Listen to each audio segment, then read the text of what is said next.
साम्राज्य न्यूज, सामान्यांचा असामान्य आवाज। स्मार्ट सिटीच्या माध्यमातून परिवहन उपक्रमास ऊर्जित अवस्था प्राप्त करून देण्यासाठीचे प्रयत्न करणार असल्याची ग्वाही परिवहन सभापती जय साळुंखे यांनी दिली।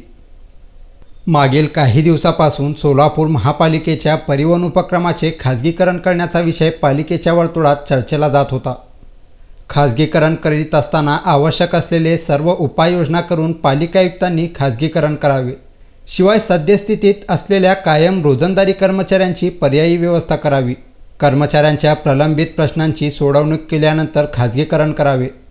अशी तंबी परिवहन सभापती जय साळुंखे यांनी पालिका आयुक्तांना देताच परिवहन उपक्रमाच्या खाजगीकरणाच्या प्रस्तावाला स्थगिती देण्यात आली। खाजगीकरण होत नसेल तर स्मार्ट सिटीच्या माध्यमातून सोलापूर महापालिकेच्या परिवहन उपक्रमास इलेक्ट्रॉनिक बसेस खरेदी करण्याकरिता निधी उपलब्ध करून द्यावा,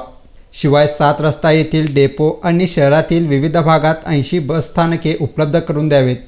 असा प्रस्ताव स्मार्ट सिटीच्या कोर कमिटीकडे सादर करणार असल्याची माहिती परिवहन उपक्रमाचे सभापती जय साळुंखे यांनी दिली। 2021ला हे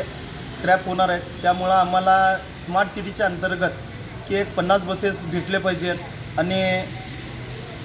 7 रस्ता डेपो सुशोभीकरण केलं पाहिजे आणि त्याला आणि नवीन बस स्टॉप 70-80 जे स्मार्ट दिसले पाहिजे सोलापूर, ह्याच्यासाठी आम्ही प्रयत्न करत आहोत। माननीय श्रीराम पवार साहेबांना आम्ही पत्र दिलेलं आहे, त्यांचं पत्र आलं आहे की माननीय स्मार्ट सिटी साहेबांना, CEO साहेबांना आम्ही विनंती करू की स्मार्ट सिटीच्या अंतर्गत करतो की त्यांनी हे सर्व प्रस्ताव पास करून आम्हाला द्यावे आणि त्यांना खासदार साहेबांनी सांगितलं आहे वारंवार की हे प्रयत्नाने माननीय सभागृह परिवहनचं सभागृह आणि GB जनरल बोर्ड यांनी बी मान्यता द्यावी, कारण का सोलापुरामध्ये वाहतूक व्यवस्था आणि स्मार्ट